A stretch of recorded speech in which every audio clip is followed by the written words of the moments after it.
सभी को जय मसीह। आइए हम सब परमेश्वरी वचन को ध्यान करेंगे। आज हमारे बीच में विकास भैया है हिमाचल से, और परमेश्वर के वचन को बांटेंगे। आगे के जो समय हम विकास भैया को देना चाहता हूँ। विकास भैया। हाँ, ठीक है। Thank you sir. हाँ हाँ, ठीक है। हाँ, ठीक है। सभी को जय मसीह, गुड मॉर्निंग। तो आइए हम आज का वचन को हम ध्यान करेंगे। तो जैसे कि हम सभी को पता है, हम पिछले दिनों से भजन संगीता की किताब को हम अध्ययन करते हुए आ रहे हैं। तो आज हम पहुंचे हैं भजन संगीता उसके 119 का 73 से लेकर 80 तक। इस वचन का आज हम ध्यान करेंगे। तो मैं चाहूंगा यदि कोई भी हिंदी में इसको पढ़ सके तो बहुत ही अच्छा रहेगा। अगर इसको हिंदी में पढ़ देंगे तो फिर हम आगे बढ़ेंगे। आप में से कोई भी हिंदी में अगर इसको पूरा वचन 73 से लेकर 80 तक पढ़ दीजिएगा, फिर हम आगे बढ़ेंगे।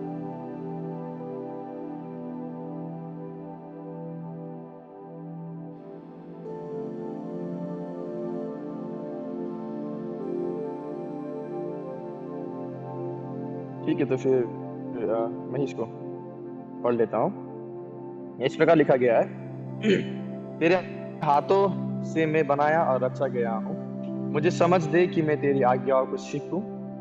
तेरे डर वे मुझे देखकर आनंदित होंगे, क्योंकि मैंने तेरे वचन पर आशा लगाई है। हे यहोवा, मैं जान गया कि तेरे नियम धर्म धर्म है, और तूने अपने सच्चाई के अनुसार मुझे दुख दिया है। मुझे अपनी करुणा से शांति दे, क्योंकि तूने अपने दास को ऐसा ही वचन दिया है।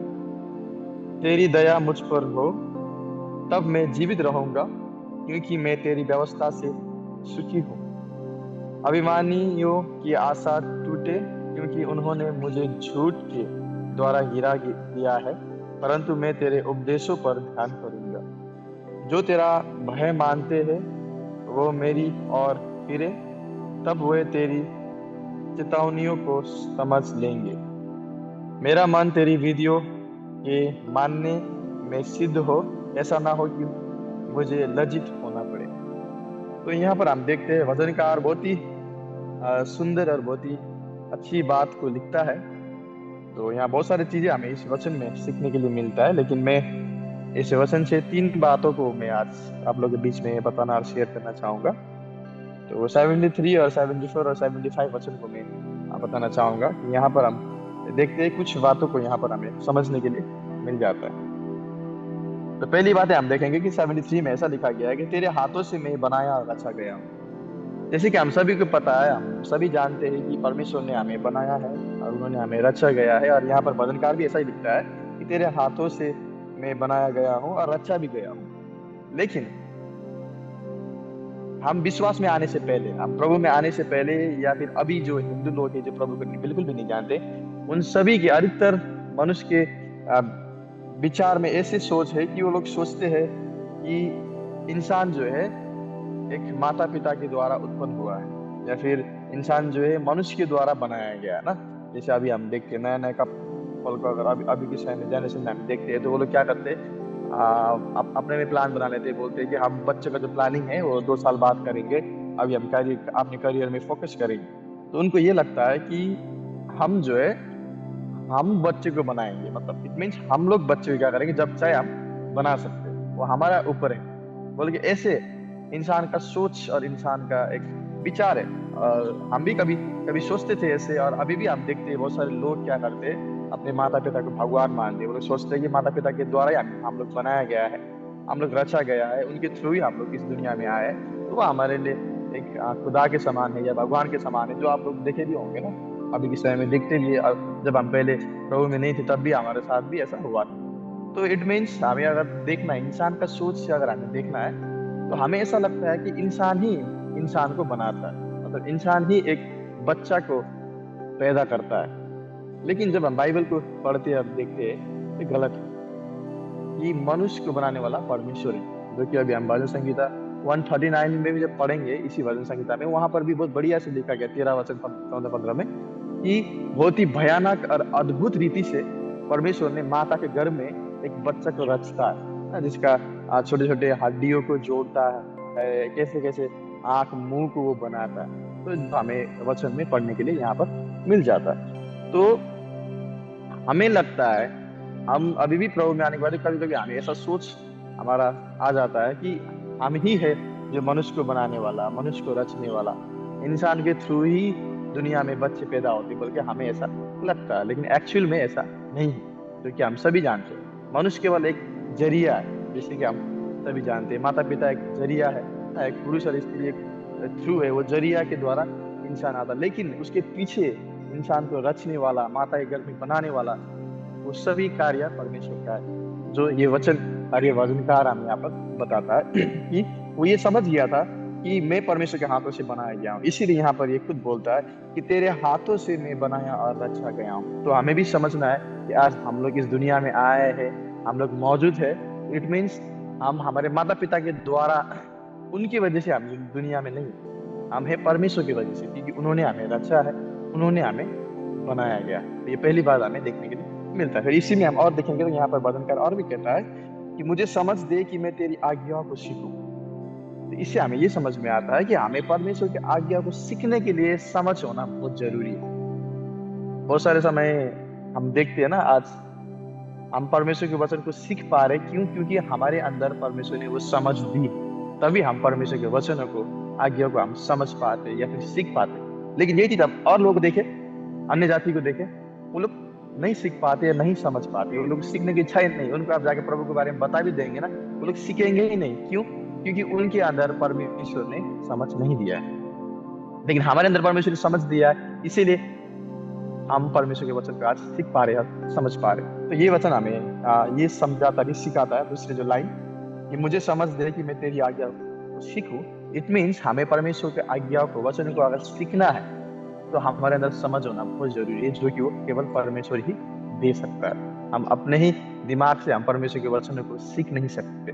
जब तक वो हमें समझ नहीं देगा, तब तक हम परमेश्वर के वचनों को सीख नहीं सकते। तो ये ही पहली बात है जो हमने देखा कि परमेश्वर ही रचता है, परमेश्वर ही सृजनहार है हमारा, उन्होंने हमें बनाया है, ना कि हम किसी इंसान की वजह से आए हैं। वो तो एक जरिया है, इंसान, हमारे माता पिता एक जरिया है, लेकिन एक्चुअल उसके बिहाइंड जो बनाने वाला, रचने वाला हमारा खुदा, हमारा परमेश्वर है, जो हमें समझना बहुत जरूरी है। और हमें देखा तीसरी बात कि हमें परमेश्वर के वचनों को सीखने के लिए समझ का बहुत जरूरी है, और वो समझ केवल परमेश्वर ही हमें दे सकता है। इसीलिए आज हम परमेश्वर के वचन को सीख पा रहे हैं, हम जितने भी लोग, प्रभु के लोग, केवल इसलिए क्योंकि परमेश्वर ने हमें समझ दी है, तभी हम परमेश्वर के वचन को सीख पा रहे हैं। तो ये थी पहली बात है। अभी हम जाएंगे दूसरी बातों की ओर। 74 में लिखा गया है कि तेरे डर वे मुझे देखकर आनंदित होंगे, क्योंकि मैंने तेरे वचन पर आशा लगाई है। यहाँ पर वचनकार कहता है कि तेरे डर हुए, मतलब इट मीन्स वो ये बताना चाह रहा है कि जो और भी लोग जो तुझसे डरते हैं, तुझे पूछते हैं, तुझे आराधना करते हैं, तुझे प्यार करते हैं और तेरे आज्ञाओं को मानते हैं, वो लोग मुझे देख के क्या होना चाहिए? खुशी हो, उनको खुशी महसूस होना चाहिए, आनंदित होना चाहिए। तो इससे हमें क्या समझ में आता है? तो हमें इसको समझना है। तो फॉर एग्जाम्पल अभी मैं हूँ, तो मुझे और जो बिलीवर्स हैं, दूसरे जो प्रभु को जानने वाले जो लोग हैं, मुझे देखकर, मेरे लाइफ को देखकर, मेरे बिहेवियर या फिर मेरा स्वभाव को देखकर, वो लोग क्या होना चाहिए? इनकरेज होना चाहिए मेरे लाइफ से। तो ये चीजें हमें सीखने के लिए मिलता है। तो हमें ऐसा जीवन बिताए, हम ऐसे लाइफ को, जीवन को हम बिताए, ताकि मेरे जीवन को दूसरे विश्वासी लोग, दूसरे प्रभु को मानने वाले लोग देख के क्या हो जाए? आनंदित हो जाए, और उनको मुझसे इनकरेज एक मिल जाए, उत्साह मिल जाए कि हाँ, कितना अच्छा इंसान है, प्रभु में बढ़ रहे हैं, आगे बढ़ रहे हैं। तो ये चीज यहाँ पर बदलकर हमें समझाना चाह रहे हैं। तो बहुत सारे समय हमारे जीवन दूसरे लोग, विश्वासी देख के इनकरेज नहीं बल्कि डिस्करेज उनको मिल जाता है। ऐसे ये प्रभु के लोग बोलते ऐसे ऐसे काम कर देते, ये क्रिश्चियन बोलते ऐसे ऐसे काम करते, इसमें क्या क्रिश्चियन बोलते? तो ऐसे डिस्करेज हम बहुत सारे हमारे जीवन से दूसरे लोगों को, दूसरे विश्वासियों को हम दे रहे होते हैं। तो यहाँ से अभी वचनकार ये समझाना चाह रहा है कि तेरे डर वे मुझे देखकर आनंदित हो। तो इट मीन्स ये बताना चाह रहा है कि हम जो प्रभु को मान रहे, जैसे मैं हूँ, तो दूसरे विश्वासी लोग, दूसरे प्रभु को जानने वाले लोग मुझे देखकर उनको एक खुशी महसूस हो कि ये लड़का बड़ा प्रभु में अच्छे से बढ़ रहा है।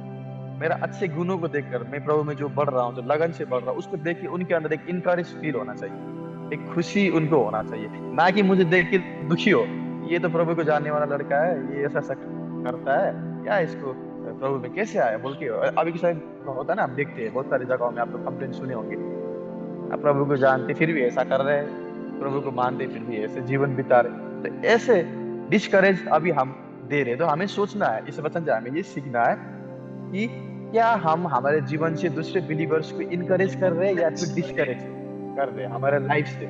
मतलब हमारे जो जीवन है, हमारा कैरेक्टर है, हमारा स्वभाव है, उससे हम दूसरे विश्वासियों को इनकरेज कर रहे हैं या फिर डिस्करेज कर रहे हैं। ये बात हमें इस वचन से समझने के लिए मिलता है। तो हमें ऐसा लाइफ बिताए, हम ऐसे लाइफ को जिए, ताकि हमारे जीवन को देख के दूसरे विश्वासी लोग, दूसरे प्रभु को डरने वाले लोग, दूसरे प्रभु को मानने वाले लोग देख के मेरे जीवन से आनंदित हो, मुझे देखकर या फिर हमें देखकर, हमारे जीवन को देखकर खुशी हो, उनको एक इनकरेज हमसे उनको मिल पाए। तो ये चीज यहाँ पर वचनकार बता पा रहे। क्यों? क्योंकि मैंने तेरे वचन पर आशा लगाई है। तो हमें परमेश्वर के वचन पर आशा लगाना, जो बात यहाँ पर हमें सीखने के लिए मिलता है। तो ये थी दूसरी बातें हमें ये वचन से सीखने के लिए मिलता है। अभी हम जाएंगे तीसरी बातों की ओर। हे यहोवा, मैं जान गया कि तेरे नियम धर्मय है और तूने अपने सच्चाई के अनुसार मुझे दुख दिया है। तो यहाँ पर भजनकार फिर कहता है कि वो समझ गया कि परमेश्वर का जो न्याय होता है, जो जजमेंट होता है, कि ये बिल्कुल सही होता है, एकदम धर्म का होता है, एकदम करेक्ट होता है, उसको समझ में आ गया। फिर वो नीचे सेकेंड लाइन में वो लिखता है कि क्योंकि मैं और तू अपने सच्चाई के अनुसार मुझे दुख दिया है। और तूने मतलब तूने अपने सच्चाई के अनुसार मुझे दुख दिया है। तो यहाँ पर भजनकार ये बताना चाह रहा है कि मुझे जो दुख मिला है परमेश्वर तेरी ओर से, वो बिल्कुल सही है। तूने जो जजमेंट मेरे लाइफ में किया है वो बिल्कुल करेक्ट है बोल के यहाँ पर भजनकार बताना चाह रहा है। तो इससे हमें क्या समझ में आता है, अब हमारे लाइफ में भी जब परमेश्वर दुख जीवन में देता है ना, तो हमें ये समझना है कि वो जो भी हमारे लाइफ में जजमेंट कर रहा है ना, हमारे लाइफ में दुख दे रहे, छोटे मोटे दुख दे रहा है, तो वो बिल्कुल सही है। लेकिन हम कभी कभी क्या सोच के बैठ जाते हैं, मेरे जीवन में क्यों इतना दुख आ गया। मैं प्रभु को रोज मानता हूँ, प्रार्थना में जुड़ता हूँ, प्रेयर करता हूँ, अब प्रभु में आगे बढ़ रहा हूँ, लेकिन मेरे लाइफ में क्यों दुख आ गया बोल के हम लोग बहुत सारे समय निराश होके, और हम ये भी सोचते हैं कि ये जो परमेश्वर ने जो न्याय किया मेरे लाइफ में, ये बिल्कुल बेकार है, क्यों कर रहा है, मैं तो इतना अच्छे से प्रभु में बढ़ रहा हूँ, फिर मुझे दुख क्यों आ रहा है बोल के हम सोच के बैठ जाते हैं। लेकिन एक्चुअल में यहाँ पर हमें ये समझ में आता है, जो भी प्रभु का न्याय हमारे लाइफ में होता है, अभी जो जीवन भर में होता है, कभी दुख देना, कभी सुख देना, जो वो जज करता है हमारे लाइफ में, वो बिल्कुल करेक्ट है, बिल्कुल सही है बोल के यहाँ पर वचनकार हमें बताता है, समझाता है। तो ये चीज हमें सीखना है और समझना है कि हमारे लाइफ में जब भी दुख आता है, परमेश्वर न्याय करता है, जज करता है कभी कभी लाइफ में हमारे ना, तो वो बिल्कुल सही और धर्म धर्म का है बोल के यहाँ पर बताएगा। फॉर एग्जाम्पल हम देख सकते हैं आयुब के लाइफ में, हम सभी जानते हैं आयुब के लाइफ में दुख आया, वो परमेश्वर ने जज किया, उसके लाइफ में जजमेंट दिया, दुख दिया उसको। आयुब को मालूम था, वो खुद बोलता है कि मैंने परमेश्वर से सुख लिया तो मैं क्या दुख ना ले सकूं। ये सही है, उसको पता चल गया था कि परमेश्वर मेरे साथ सही कर रहा है, बिल्कुल करेक्ट कर रहा है वो लोग बोल के उनको पता चल गया था। क्योंकि जब दुख जीवन में आता है तो हम फलवंत और बलवंत बनते हैं, आत्मिक रीति से और शारीरिक रीति से भी हम बन जाते हैं। तो ये चीज यहाँ पर बदनकर हमें बताना चाह रहा है। तो तीसरी बात हमें ये सीखने में मिलता है कि हमें भी जब भी लाइफ में दुख तकलीफ आ जाता है तो हमें खुश होना चाहिए और हमें समझना चाहिए कि परमेश्वर जो मेरे लाइफ में अभी ये दुख तकलीफ दिया है, तो ये वो मुझे फलवंत और बलवंत बनाना चाह रहे हैं, और वो जो भी मेरे लाइफ में कर रहे हैं वो बिल्कुल सही है बोल के हमें विश्वास करना है। ना कि ऐसे सोचना है कि मैं प्रभु में बढ़ रहा हूँ फिर भी मेरे लाइफ में इतना दुख तकलीफ क्यों आ रहे, क्यों आगे परेशानियां से परेशानियों के ऊपर परेशानी क्यों आ रहे बोल के ऐसे सोच लेके हमें आगे नहीं बढ़ना है। तो ये तीन चीजें हमें आज का ये वचन से समझ में आता है। फिर से मैं एक बार रिपीट करना चाहूंगा। पहली बात कि परमेश्वर सच में सृजनहार है, उन्होंने हमें रचा है, उन्होंने हमें बनाया है। जैसे कि आजकल के लोग नहीं सोचते, वो लोग सोचते कि इंसान ने हमें बनाया, हमारे माता पिता ने के द्वारा हम संसार में आए, तो ये बिल्कुल गलत है। परमेश्वर ने हमें बनाया है और वही हमारा सृजनहार है, क्योंकि बहुत ही भयानक और अद्भुत रीति से उन्होंने हमें बनाया है। आज हम दुनिया में होने का रीजन ही परमेश्वर है, ना कि हमारा माता पिता, वो एक जरिया है।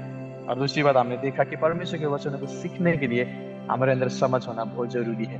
बिना समझ हम परमेश्वर के वचन को बिल्कुल भी नहीं सीख सकते।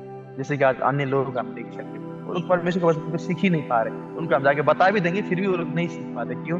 क्योंकि उनके अंदर वो समझ नहीं है। लेकिन हमारे अंदर परमेश्वर ने समझ दी है ताकि हम परमेश्वर के वचन को सीख पा रहे और सिखा पा रहे। ये चीज हमें दूसरी बात देख सकते हैं। तीसरी बात हमने देखा कि तेरे डर हुए मुझे देखकर आनंदित होंगे।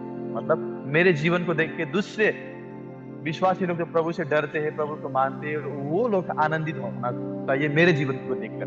तो मैं मेरा लाइफ कैसे बिता रहा हूँ, हम हमारे लाइफ को कैसे जी रहे, वो बहुत मैटर करता है कि मेरे लाइफ से क्या दूसरों को इनकरेज मिल रहा है, दूसरे लोगों को मेरे लाइफ से क्या इनकरेज मिल रहा है या फिर डिस्करेज मिल रहा है, वो हमें खुद को देखना और जांचना। और तीसरी बात हमने देखा कि हमारे जीवन में दुख तकलीफ आता है, परेशानियां आता है, तो वो बिल्कुल परमेश्वर सही रीति से न्याय हमारे लाइफ में करते हैं। और हमें समझना है कि जब भी दुख तकलीफ आता है तो परमेश्वर ने मेरी लाइफ में सही किया है बोल के हमें सोचना जरूरी है। जैसे कि आयुब ने सोचा था, ना कि हम बेटे की क्यों दुख तकलीफ आ रहा है, क्यों परेशानी आ रहा है, ऐसे सोच के हम आगे ना बढ़े। तो यही आज का तीन विषय हमने, सॉरी चार चार विषय हमने देखा। तो आई होप आप लोग को समझ में आए। और भी बहुत सारी बातें थी, लेकिन समय के अभाव से बस तीन चार बातों को मैं आप लोग के बीच में रख पाया। तो मैं इस वचन पे समाप्त करना चाहता हूँ और आए के समय फिर से मैं स्टालिन भाई को देना चाहता हूँ फिर से। ओके, थैंक यू भैया। ठीक है, आइए प्रिय हम लोग प्रार्थना करेंगे, उसके बाद ही सारा दिन करेंगे। हे हमारी ईश्वर की पिता, हम आपको धन्यवाद करते हैं प्रभु, खास करके प्रभु फिर से प्रभु हमारे जीवन में अपने एक नया दिन को दिया, इसलिए आपको धन्यवाद करते हैं प्रभु। इस दिन में प्रभु हम लोग जो भी सुने प्रभु, आपके वचन के अनुसार प्रभु हमारे जीवन को बदल के प्रभु से आपकी महिमा के लिए हम लोग जीने के लिए मदद कीजिए प्रभु। हाँ प्रभु, इस दिन में प्रभु हम जो भी करने जा रहे हैं प्रभु, हम प्रभु हर एक कामों में हम लोग के साथ रहिए, ताकि हम लोग हर कामों को फर्क के प्रभु जो आपको पसंद नहीं प्रभु उसको ना करें प्रभु। हाँ प्रभु, कभी कभी हमारे जीवन में प्रभु जानते हुए हम लोग गलत कदम उठा लेते हैं प्रभु। हाँ प्रभु, हम लोग को उस पवित्र आत्मा को सामर्थ्य दीजिए, ताकि हम लोग जो गलत है जो सही है उसको परख सके प्रभु। फिर से प्रभु इस जीवन में जितने भी जुड़े प्रभु, हर एक विश्वासियों को भी आपके हाथों में दे रहा हूँ प्रभु। इनके जीवन में प्रभु आप काम कीजिए, ताकि आने वाले दिन में भी प्रभु ये लोग कदम उठा के प्रभु आपके वचनों को प्रभु दुनिया के चारों ओर, दुनिया के कोने कोने तक प्रभु ये लोग बढ़ सके प्रभु। फिर से हम सभी का आपके हाथों में दे रहा हूँ प्रभु, हम लोग संभालिए। इस दुआ हम लोग इस नाम से मांगते थे, आमीन। ये मेरे मन यहोवा को धन्य कहा, और जो कुछ मुझ में है वो उसके पवित्र नाम को धन्य कहा। ये मेरे मन यहोवा को धन्य कहा, और उसके किसी उपकार को ना भूला। ठीक है, सभी को जय मसीह। फिर से हम लोग कल जुड़ेंगे।